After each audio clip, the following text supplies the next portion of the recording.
ओम शांति। अब अपने आप को इस समय के अनुसार इस प्रत्यक्षता के समय में अपने आप को ये रियलाइज कराएं, अंतर्मन को स्वीकार कराएं कि मैं संसार की सबसे अधिक शक्तिशाली और पावन महान आत्मा हूं, क्योंकि बहुत शक्तिशाली हूं। ये परिस्थितियां और माया मेरे सामने कमजोर हैं, इन सब से अधिक शक्तिशाली हूं, क्योंकि जब ये अभ्यास हम करेंगे, क्योंकि ये परिस्थितियां और माया अब और विकराल रूप में आने वाली हैं। बाबा ने कहा ब्राह्मण बच्चों की परीक्षाएं लेने वाली हैं, ऐसी ऐसी परीक्षाएं आएंगी, तो उन परीक्षाओं में पास होने के लिए उन परिस्थितियों में, उन विकराल स्थिति में हमें स्वयं को इतना परिपक्व और इतना शक्तिशाली बनाना है। तो हमें अपनी दिनचर्या में ये 2 अभ्यास जरूर ऐड करने हैं, ताकि आने वाले समय में हम स्वयं को सशक्त बना सकें, स्वयं को सेफ रख सकें। ऐसी आने वाली परिस्थितियों में अपने आप को हम बाबा की याद में मगन कर सकें।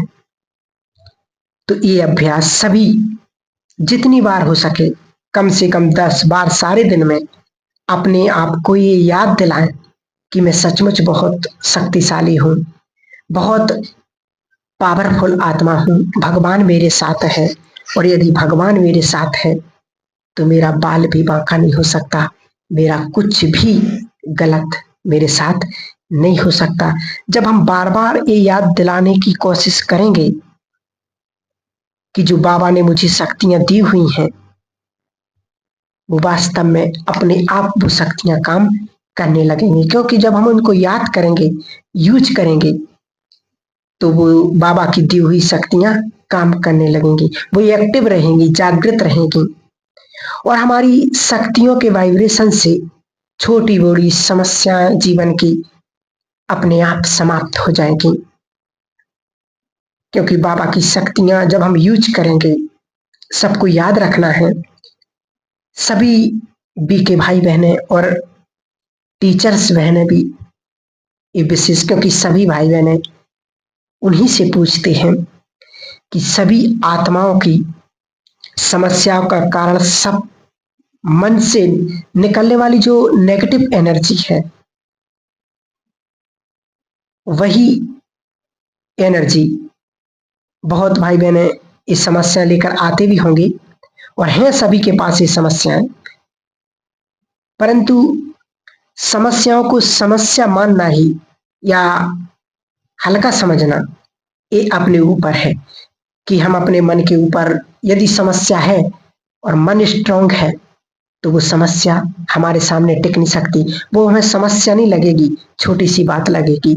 यदि मन डिस्टर्ब है, मन नाजुक है, तो वो समस्या हमें बहुत बड़ा विघ्न लगेगी और वो हमारे ऊपर हावी हो जाएगी।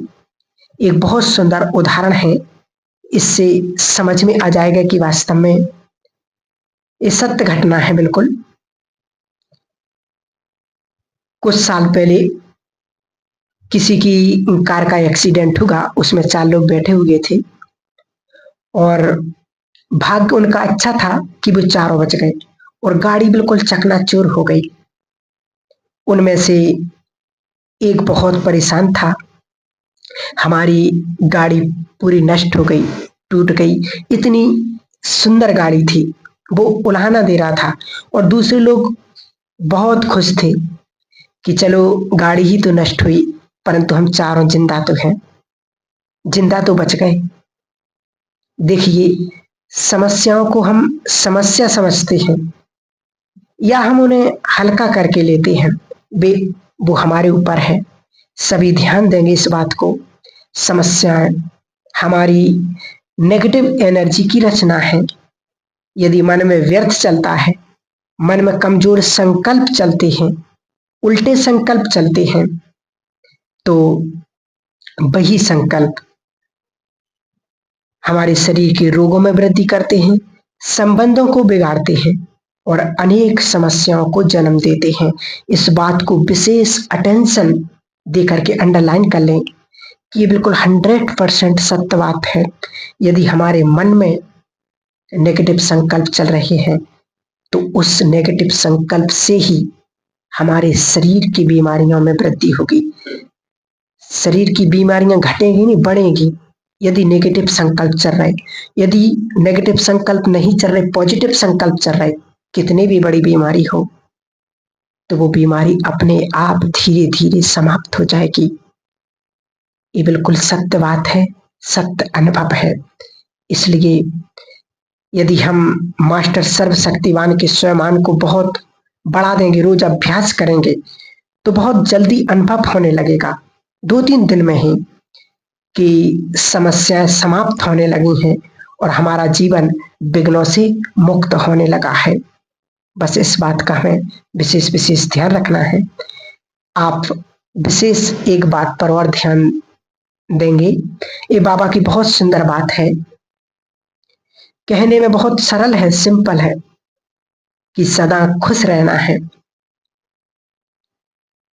आप सबने बाबा मिलन किया होगा तो बाबा जब भी कहते थे खुश रहने के लिए तो वो हमेशा कहते थे सदा, ऐसा नहीं कहते थे कि खुश रहना है, बाबा हमेशा कहते थे सदा खुश रहना है।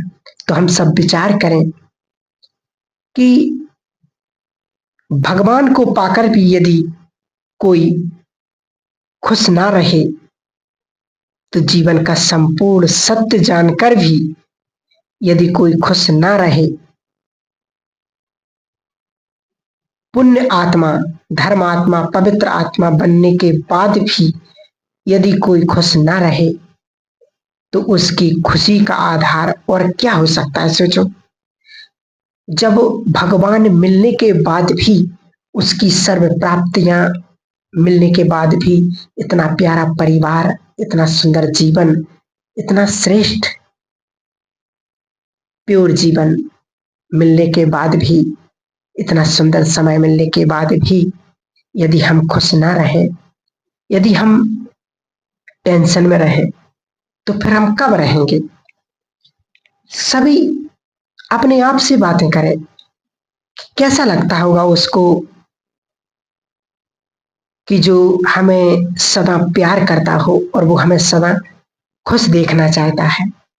हम छोटी छोटी इच्छाओं के पीछे, छोटी छोटी बातों में उलझ करके अपनी खुशी को नष्ट ना करें। एक बहुत सुंदर सांसारिक सिद्धांत है जो आप सभी विशेष ध्यान से सुनेंगे, अंडरलाइन करेंगे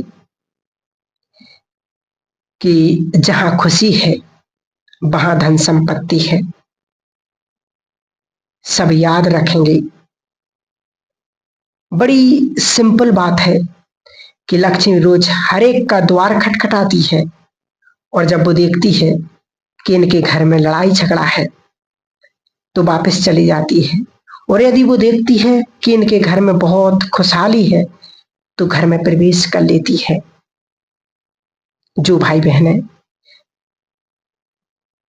धन अभाव में महसूस करते हैं, जिन्हें ऐसा लगता है कि भगवान को पाने के बाद भी हमारी गरीबी नष्ट नहीं हुई है, वो ध्यान देंगे। 2 बातें हमेशा याद रखना, और हम सुन चुके, बाबा ने मुरली में कहा भी था। पहली, जिनके पास ज्ञान धन बहुत है उन्हें स्थूल धन सहज ही प्राप्त हो जाता है। कितनी सिंपल बात है बाबा ने कही। और दूसरी बात कि हम अपनी खुशी को बढ़ाएं। आप सभी एक सिंपल बात याद रखना, आने वाले समय के लिए हम सब जानते हैं महाविनाश जिसे हम कहते हैं कि घर जाने की बात भी हम सब करते हैं, तो हम उन्हें 2 शब्दों में लेकर के आए कि मेरा और मेरे। सबको छोड़कर हमें चलना ही होगा। ये बिल्कुल सत्य बात है। मेरा और मेरे, सबको छोड़ करके जाना है। मेरा जो कुछ भी मेरा है और मेरे, हम अपने से बात करें, हमें सब कुछ छोड़ना पड़ेगा। लेकिन अगर हमें याद रहेगा कि हमें कौन मिला है, केवल ये याद रहे कि कौन मिला है, स्वयं भगवान, जिसको पाने के बाद भी और कुछ पाने की तमन्ना नहीं रहती है, जिसे देखने के बाद संसार में और कुछ देखने के लिए शेष नहीं बचता है। इन कानों से जिसके द्वारा गीता ज्ञान सुनकर के और कुछ जानना शेष नहीं रह जाता है, उसे हमने पाया है। सब कुछ चला जाए, जाने दो, भगवान तो हमारा है ना। यदि हम इस बात को पक्का कर लें तो हमें आने वाले समय में कोई भी कष्ट नहीं होगा। जब हम सब कुछ जाता हुआ देखेंगे तो हम दुख में रोएंगे नहीं, परेशान नहीं होंगे।